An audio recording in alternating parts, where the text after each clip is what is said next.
വന്നിട്ടുണ്ട്. ലീബ്നിസ് അതുപോലെ Isaac Newton ആവിഷ്കരിച്ചുള്ള കാൽക്കുലസിനെ സജ്ജമാക്കിയിട്ടുള്ള അത്തരം അറിവുകൾ ഉൽപ്പാദിപ്പിച്ചത് കേരളീയരായിട്ടുള്ള ഗണിതശാസ്ത്രജ്ഞന്മാരാണെന്ന് എത്ര പേർക്ക് അറിയാൻ സാധിക്കും. അതുപോലെ സർജറികളോ പ്ലാസ്റ്റിക് സർജറി, ഈ ലോകത്തിലെ പ്ലാസ്റ്റിക് സർജറി ആദ്യമായിട്ട് ആധുനിക രീതിയിൽ നടത്തിയത് ബോംബെയിൽ വെച്ചിട്ടാണ്. 1773 എനിക്ക് ഓർമ്മ. അന്ന് ബ്രിട്ടീഷുകാരല്ല ഇന്ത്യ ഭരിച്ചിരുന്നത്, ഈസ്റ്റ് ഇന്ത്യ കമ്പനിയാണ് ഇന്ത്യ ഭരിച്ചിരുന്നത്. ആ സമയത്ത് ഒരു ബ്രിട്ടീഷ് പട്ടാളക്കാരനെ വെടിയേറ്റു. അപ്പോൾ അയാളുടെ മൂക്കിന് എന്തൊരു പ്രശ്നമുണ്ടായി, മരിച്ചൊന്നുമില്ല. അപ്പോൾ ആ മൂക്കില് ഒരു സർജിക്കലായിട്ട് ഒരു ഇന്റർവെൻഷൻ ആവശ്യം വന്നു. പക്ഷെ പാശ്ചാത്യരായിട്ടുള്ള ഡോക്ടർമാരുടെ അടുത്ത് അതിനുള്ള അറിവില്ല. പക്ഷെ ഇന്ത്യയിലുള്ള പാരമ്പര്യ വൈദ്യന്മാര് സുശ്രുത സംഹിത പഠിച്ചിട്ടുള്ളവരാണ്. സുശ്രുത സംഹിതയിൽ 32ഓളം സർജിക്കൽ ഇൻസ്ട്രുമെന്റ്സിനെ കുറിച്ച് പറഞ്ഞിട്ടുണ്ട്. ഈ പ്ലാസ്റ്റിക് സർജറിയെ കുറിച്ച് പറഞ്ഞിട്ടുണ്ട്. ഈ പ്ലാസ്റ്റിക് സർജറി ഇവര് ഇതിൽ നിന്ന് പഠിച്ച് അത് പ്രകാരം ആണ് ആദ്യത്തെ ഒരു പ്ലാസ്റ്റിക് സർജറി നടത്തുന്നത്.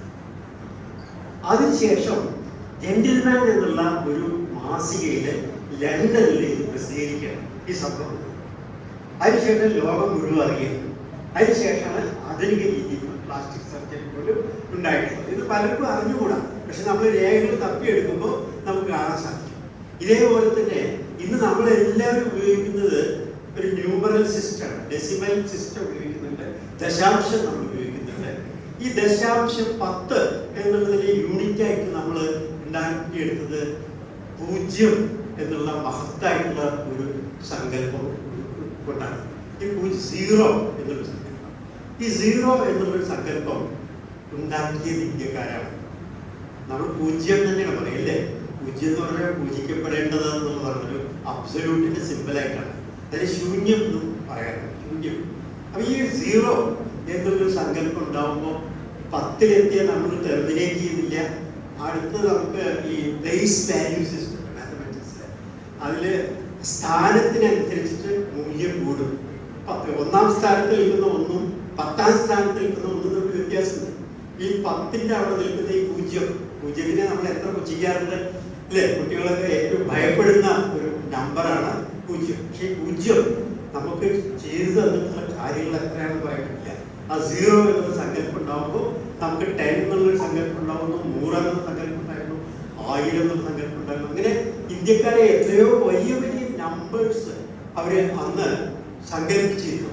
ഇപ്പോൾ നമ്മള് ഒരു എന്താ പറയുക, ഏറ്റവും വലിയൊരു സംഖ്യയായിട്ട് പരാർദ്ധം എന്നുള്ള ഒരു നമ്പറാണ് നമ്മൾ പറഞ്ഞത്.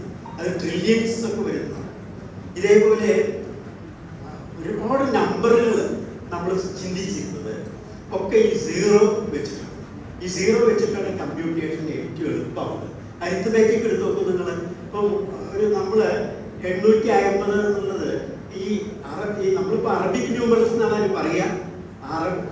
അറബികൾ ഇന്ത്യയിൽ വന്നിട്ട് ഇന്ത്യയിൽ നിന്ന് കൊണ്ടുപോയി പാശ്ചാത്യർക്ക് കൊടുത്താണ്.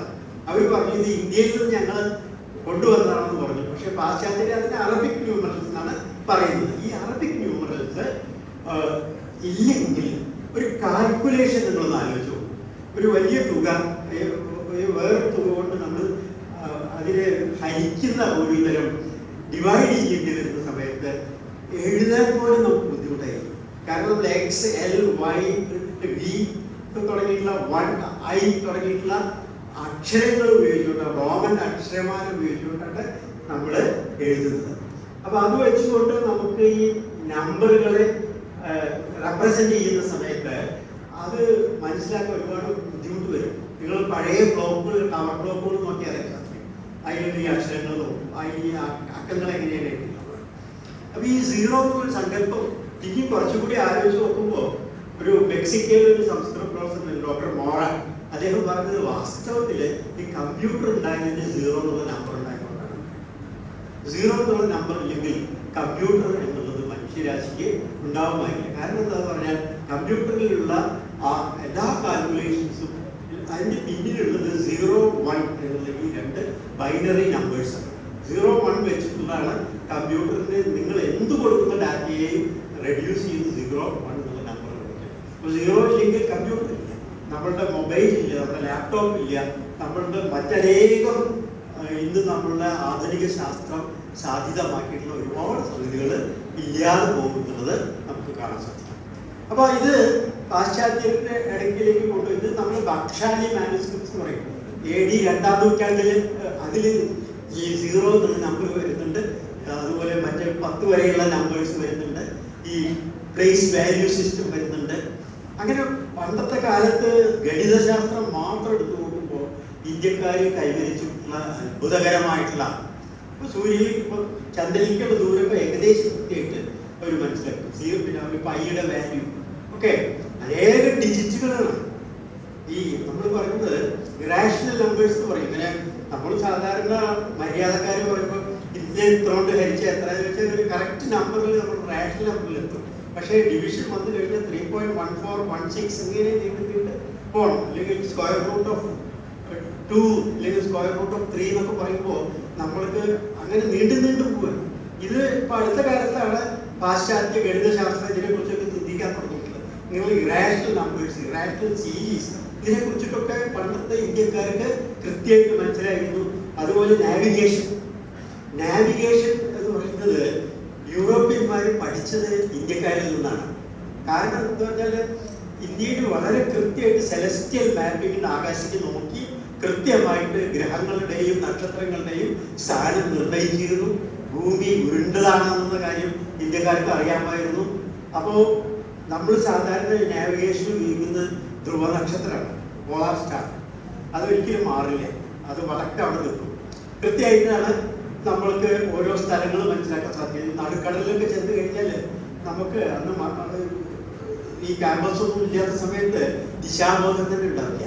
അപ്പൊ ആ സമയത്ത് ഭാരതീയര് വളരെ കൃത്യമായിട്ട് ഈ ദിശാനിർണയം, സെലസ്റ്റിയൽ മാപ്പിംഗ്, കമ്പ്യൂട്ടേഷൻ, ഗ്രഹണങ്ങളെ കൃത്യമായിട്ട് മനസ്സിലാക്കുക തുടങ്ങിയുള്ള 100,000 കാര്യങ്ങളിൽ വലിയ സംഭാവനകൾ നൽകിയിരുന്നു. അപ്പൊ ഇതിൽ നിന്നാണ് പാശ്ചാത്യര് ഇതെടുത്തത്. ഈസ്റ്ററിന്റെ പ്രശ്നം വരെയാണ്. ഈസ്റ്റർ കൃത്യമായിട്ട് കണക്കാക്കാൻ പറ്റാത്തവരെയാണ്. അപ്പൊ അത് മനസ്സിലാക്കണം എന്നുണ്ടെങ്കിൽ നമ്മുടെ നാട്ടിലുള്ള ജ്യോതിർവിജ്ഞാനം ആവശ്യമാണെന്നുള്ളത് മനസ്സിലാക്കിയിട്ടാണ് ജസ്യൂട്ട് പാതിരിമാര് ഇതിലുള്ള ഗ്രന്ഥങ്ങൾ പലതും വിവർത്തനം ചെയ്ത് ഉപയോഗിച്ചത്.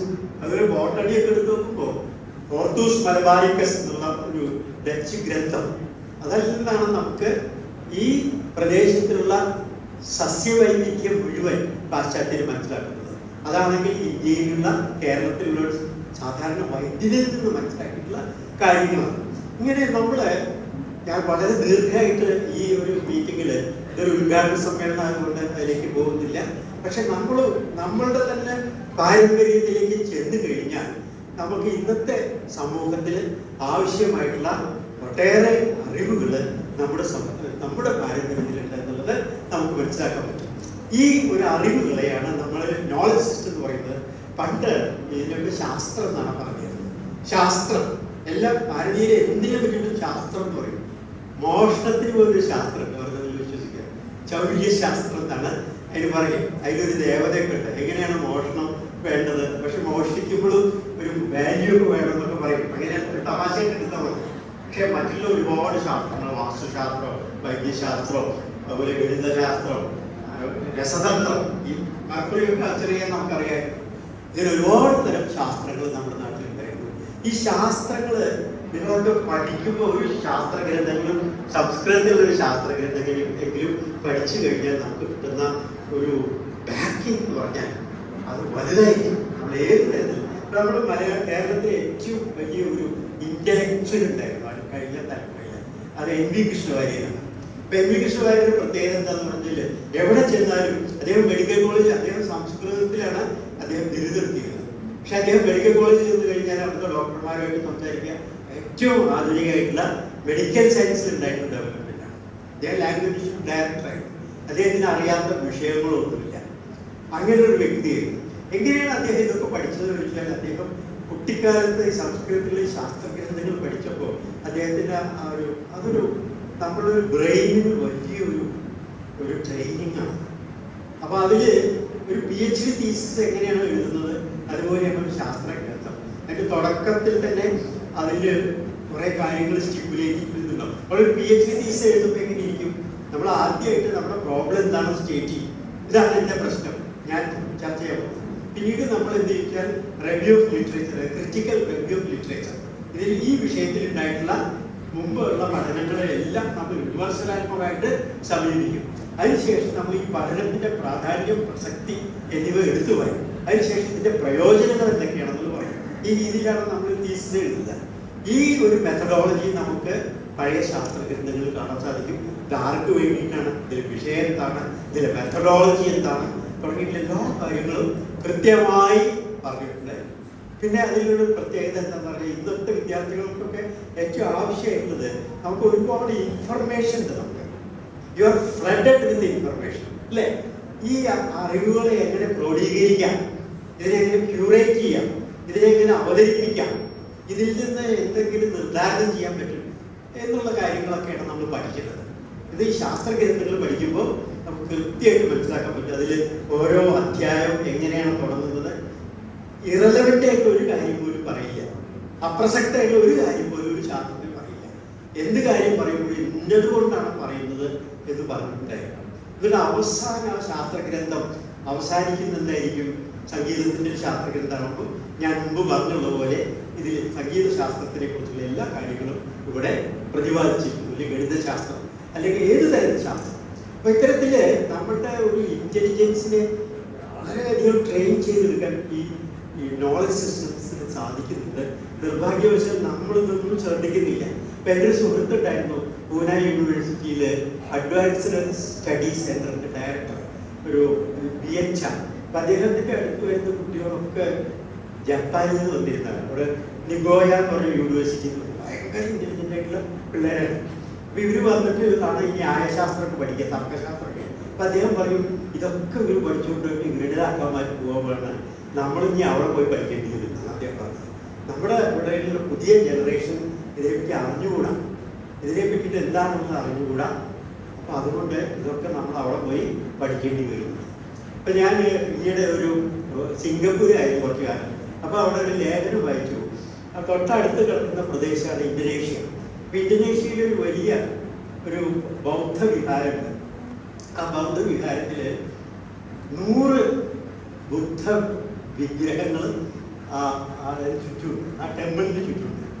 ഈ 100 വിഗ്രഹങ്ങളിൽ 33 വിഗ്രഹങ്ങളുടെ തലമുണ്ട്, ബാക്കിയുള്ളതിനൊന്നും തലയില്ല.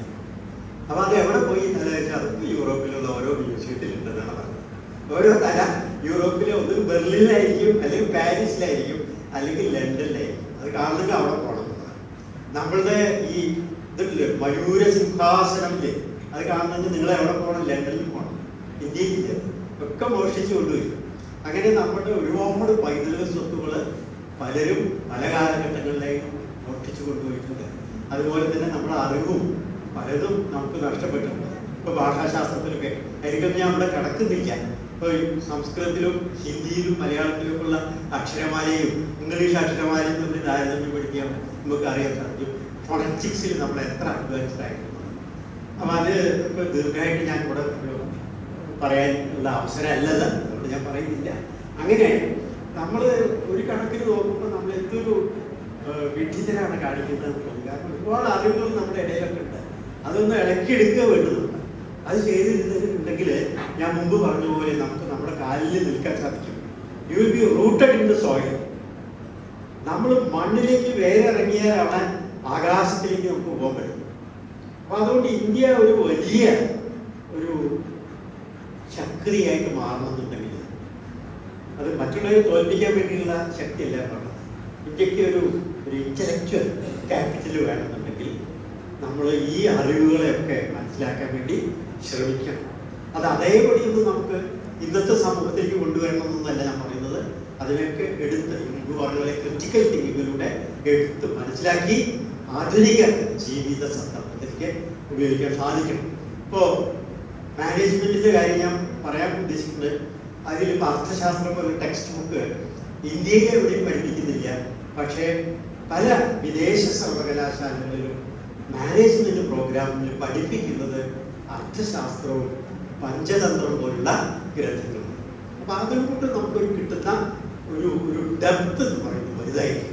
അപ്പോൾ അതിനെക്കുറിച്ച് കൂടി നമ്മൾ ചിന്തിക്കണം, ആലോചിക്കണം, നമ്മുടെ പാഠ്യപദ്ധതികളിൽ ഉൾപ്പെടുത്തണം, അതിനെ നല്ല അർത്ഥത്തിൽ എടുക്കണം. അവിടെ ഈ പ്രത്യേകിച്ച് ഒരു വിഭാഗീയതയ്ക്കൊന്നും ഒരു അർത്ഥമില്ല. ഏതെങ്കിലും ഒരു മതവിഭാഗത്തിൻ്റെ ഒന്നുമല്ല, എല്ലാവരും അതിലേക്ക് കോൺട്രിബ്യൂട്ട് ചെയ്തിട്ടുണ്ട്. പണ്ടത്തെ കാലത്താണ് ജൈനന്മാരും ബൗദ്ധന്മാരും ഒക്കെ ഇതിൽ കോൺട്രിബ്യൂട്ട് ചെയ്തിട്ടുണ്ട്. ഇത് നമ്മളുടെ എല്ലാ ഇന്ത്യക്കാരുടെയും ഒരു പൈതൃകമാണ്. നിങ്ങളെല്ലാവരും ഇതിൽ അവകാശങ്ങളാണ്. അതിനുവേണ്ടി നിങ്ങൾ എന്ത് ചെയ്യാൻ പോകുന്നു എന്നുള്ളതാണ് കാലം ഉറ്റുനോക്കിക്കൊണ്ടിരിക്കുകയാണ്. ഇത്രയും മാത്രം പറഞ്ഞുകൊണ്ട് ഈ പരിപാടി ഉദ്ഘാടനം ചെയ്യുന്നതായിട്ട് ഞാൻ പ്രഖ്യാപിക്കുന്നു. നന്ദി, നമസ്കാരം.